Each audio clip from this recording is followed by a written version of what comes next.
there's a direct correlation between licensing and brand strength. So if you think about it, people want to license strong brands, and when people license brands, it's a benefit for both the licensor in the sense that the licensor is getting the benefits of a use in another field, and of course the licensee also gets benefits in terms of getting a brand that already has some name recognition. So when we look at worldwide revenue from licensed sales, this is a study done by the annual Global Licensing Society. These are 2014 numbers. The 2015 numbers weren't available yet. But the total sales of licensed merchandise worldwide in 2014 was approximately 240 billion. And that was the number of sales, or the number of the amount of retail sales, and that basically represented about 13 billion in royalties. So the royalty income from these sales was about 5%, and 5% is kind of the average royalty rate, and I'll talk a little bit more about royalty rates later, but 5% is around the average that we see in the trademark realm. Of course, there's a range and it depends on the type of product and the industry, but that's basically the average. Now, if you look at the top global licensors, again, these are from 2014, and going back, by the way, you'll see that the biggest category in the licensed merchandise is entertainment and character licensing. And for that very reason, Disney is at the top here. Disney has been number one on this list for many years, and part of it was its acquisition of Marvel in 2009, and then its acquisition of Lucasfilm in 2012. And I think the 2015 numbers are probably only going to go up, especially with the success of Star Wars this year. But Disney has a practice of licensing characters, and one thing that it does very well is that it licenses public domain characters. So even if a character has fallen into the public domain, for instance, Tinkerbell is a good example. Tinkerbell is from a 1904 story, Peter Pan, which is in the public domain, but Disney has pretty much captured that character in a trademark in the sense that it owns about 13 trademark registrations for Tinkerbell, and it owns exclusive rights in that mark for certain products and services. So even though the underlying character has fallen into the public domain, you can still get rights in the name as the name is applied to certain products and services. So Disney does that with numerous characters, and that's part of the reason that its sales of licensed products are so high.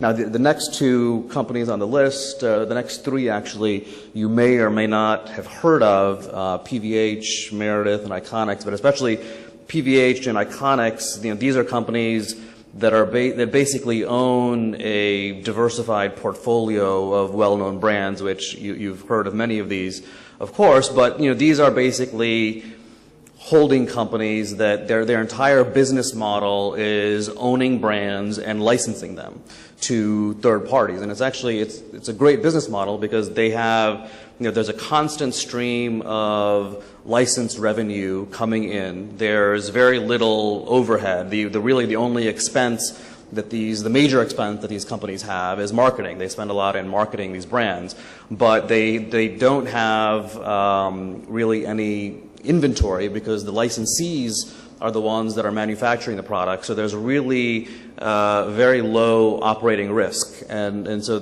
these business models have worked very well across the board, not only for these companies but for others. Now, what are the benefits of licensing? Some of the benefits are obvious, but a lot of the benefits come into play when a company is in one jurisdiction or one country and they want to expand internationally. So, and for whatever reason, The company may not have the ability to expand internationally. They may not have the knowledge. They may not have the wherewithal. They may just not want to take the risk.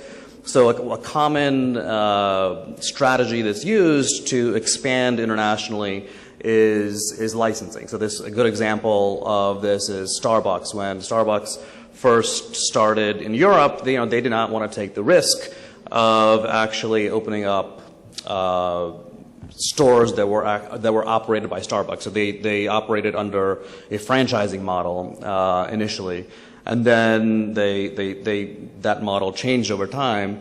Another example is the U.S. game Memory. If people know of the U.S. matching card game Memory, of course it's an international game now. But that even though that is marketed by Hasbro as Hasbro's game, the history of that game is that 50 years ago, a German company actually still owns the trademark Memory, and the company is called Ravensburger. And Ravensburger, around that time, they thought there were a lot of risks in entering the U.S. market, so they found a major partner, Hasbro, to kind of take the risk of manufacturing the product and selling the product in the U.S. And to this day, that licensing relationship still exists. Hasbro does not own Memory; it licenses Memory from this German company. Another situation where you see licenses entered into a lot is when you have a company that is in one industry and it wants to enter a completely different industry. So, an example of this is Giorgio Armani. Giorgio Armani, of course, is a luxury clothing brand. They wanted to get into the hotel industry, but they didn't really have the knowledge or the wherewithal to do it, and so they licensed their brand to Emaar Properties in Dubai, and now there's a Giorgio Armani hotel, and that seems to be working out fairly well for them.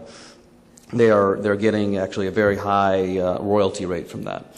So So that's kind of the benefits for the licensors. What are the benefits for the licensees? The benefits for the licensees are, there's really low, when you are licensing a mark, you are kind of getting a guaranteed stream of revenue in the sense that it's already a successful product. So the cost of the entry costs are much lower because in theory, you have a product that has already succeeded, and there's immediate marketplace acceptance.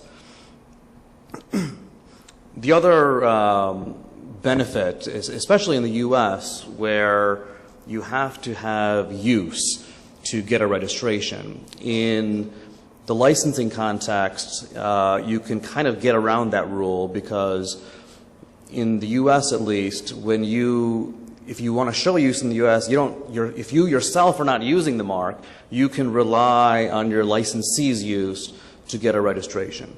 So that's a major benefit, at least in the U.S. and in other common law countries where use is required to get a registration. If you are using the mark through a license, that use goes to the benefit of the licensor, and the licensor can rely on that to get a registration and show that the licensor is using the mark through the licensee. So I'm just going to now turn to, kind of just go through the mechanics of a trademark license and try and give some practical tips. What are the major, what is at the heart of a trademark license? There's really only two things that you need. If there's nothing else, you can have a trademark license with these two provisions. And licenses in theory can be oral, almost always they're written down, but oral or written, if you have two provisions, then you'll have a trademark license. So one is the grant of rights, and that's basically the clause saying, look, I grant you the right to use my mark for certain products or services for a certain amount of time. You can license a common law mark, although 99% of the time licensees will insist on having a registration. They want some assurance that the mark being licensed is protected and that it's registered. So you'll almost always see a registered mark being licensed as opposed to a common law mark. In terms of the types of licenses, there's of course exclusive and non-exclusive. There's also something called a sole license, which is basically the same as an exclusive license, with the only difference being that in a truly exclusive license, even the licensor is prohibited from using the mark. So it's only the licensee that can use the mark. The licensor itself is prohibited from using the mark. In a sole license, the licensor and the licensee are allowed to use the mark. So that's the only difference. So besides the grant clause, the other thing you need in a trademark license is a quality control provision, and this is really a key component, because the promise of a license to the public is that the licensed product or service meets some minimum standards of quality. That's the promise that the licensor is making to the public, saying that, hey, look, even though this is a license and the licensee doesn't own the mark, I, the licensor, am monitoring the licensee to make sure the licensee's products or services live up to a certain standard, so you are getting the same level of quality that you're used to. So this is a key provision, and if there's no quality control in a license, as we'll talk about in a second, the license will be invalidated. So, one question that we get a lot from clients is, when do we actually need a license? What situations do you need a license in? What situations do you not need a license in? Obviously, when you're licensing someone to a truly third party, yes, you would need a license. But what about resellers or dealers or distributors? If all the reseller or distributor is doing is reselling branded products, then you typically do not need a license. But if it's an exclusive dealer, or if it's an authorized dealer or an authorized repair shop, for instance, if there's some exclusive relationship, then the common practice is to enter into a license. And as well as if companies are related, it depends on the actual relationship. But for instance, in the parent-subsidiary context, if a parent wholly owns a subsidiary, in theory, technically you do not need a license, because the parent wholly controls the subsidiary. But in practice, a lot of companies paper those licenses anyway for various reasons.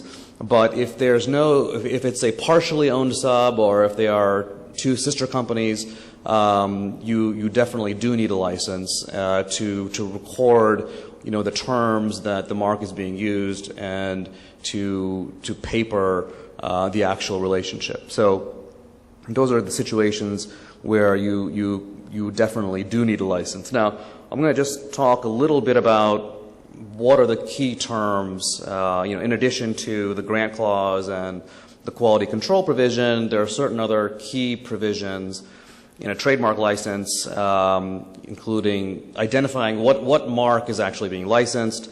I'll talk a little more about quality control. What is the consideration on each side? What is the consideration for the licensor? What is the consideration for the licensee? And there's a doctrine called licensee estoppel, and then I'll talk a little bit about indemnification. So in terms of identifying the marks that are actually licensed, this is important because it's very important to be clear in what the licensee is getting. Is the licensee getting a word mark only? Is the licensee getting a logo with it? Can the licensee make changes to the logo? Are there multiple marks? Can the licensee make minor variations? So it's very important to be clear in what's being licensed. There's one well-known case that dealt with this issue, dealt with the mark Sub-Zero and this polar bear logo, where the license basically said we grant the licensee a license to use this polar bear logo on the left. And the licensee decided to use a slightly different, the licensee, by the way, drafted the agreement, which turns out to be significant, but the licensee made a slight change to the polar bear logo, as you can see, and the question was, was that slightly altered use within the scope of the license, or was it an unauthorized use? And basically, the court said, well, there was nothing in the agreement that prohibited or allowed non-material alterations. They thought of the alteration as non-material, and they said basically, look, the agreement doesn't say anything about this. There's nothing in the agreement that prohibits it. There's nothing in the agreement that allows it. So at that point, they treated the license agreement as ambiguous on that point. And when you have an agreement that's ambiguous, there's a rule of construction, in the U.S. at least, where the ambiguous provision is interpreted against the party that drafted it. So in this case, since the licensee drafted the provision, the court said, we're going to interpret this provision against you. If the licensee really wanted the ability to make non-material changes, the licensee should have drafted it that way. And because it didn't, they found that the altered use was not within the scope of the license. Now, the other part of being clear in the license is specifying the goods and services. So it's always a bad idea to license a whole class. So I've seen some licenses where they say, okay, we will license the goods in International Class 9, but in reality, International Class 9 is very broad. It covers things from software to computer hardware to sunglasses. So in reality, that's not a very good way to go. What really the best practice is to specify the very specific goods and services down to the actual item. For instance, we see a lot of cases where the term clothing is used as a term in the licensing agreement, and questions come up as to whether or not, well, does that include hats? Does that include shoes? Are those really clothing? Or should those be considered headwear and footwear? And the way the case law has come out on this is that they are requiring that the specification be very, very specific in terms of what is licensed. If someone wanted to specify headwear and footwear, they really should have. Clothing and apparel does not necessarily encompass headwear and footwear. So it's all of these terms get interpreted very narrowly.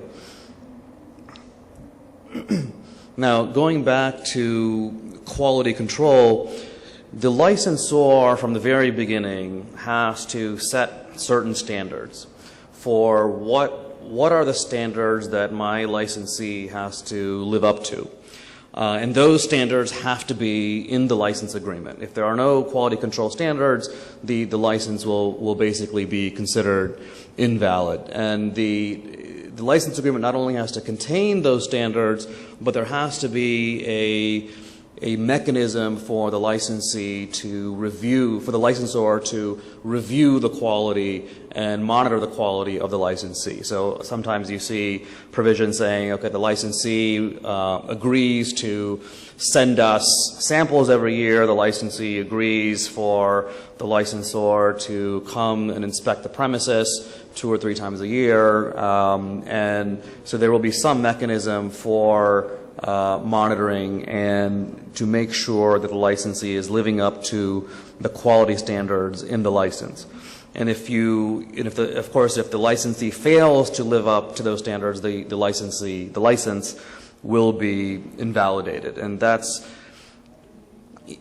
can happen involuntarily. So in the U.S., abandonment of a trademark typically requires intent. The test for abandoning a trademark in the U.S. is 3 years of non-use plus an intent not to resume use. But in the case of licensing, if there's a naked license, which basically means that there's no quality control provision, abandonment can occur involuntarily. Intent is not required. It doesn't matter what you intended. If the licensee, if the licensor is not monitoring the quality of the licensee, not only can the entire license be invalidated, the entire trademark registration and the entire trademark right is invalidated because the promise to the public has been broken. So, one well-known case in this area that dealt with quality control was this Bark America case, where you had the plaintiff, Bark America, owned an incontestable registration for the mark Da Vinci. Now, incontestable in the U.S. means that the registration can only be challenged on certain grounds. One of those grounds is abandonment. And the defendant in this case, that's what the defendant in this case claimed. The defendant said, well, look, Bark America, you're not using the mark, your licensee is using the mark, but you're not using the mark. And of course, use through a licensee does count, but in this case, what the defendant claimed was that, we don't think you have actually been monitoring what your licensee has been doing. And so what this case came down to was whether or not Bark America was monitoring the quality of the wine that was being produced by its licensee. And the court basically found that what Bark America's president testified was, well, I go visit my licensee a few times a year, and I taste the wine, and it's pretty good. And he said, yeah, so I think that's enough to show quality control. And the court basically said, no, look, that's not enough. That's pretty conclusory. We can't, if that's all the testimony you have, we're not going to take your word for it. There was no documentary evidence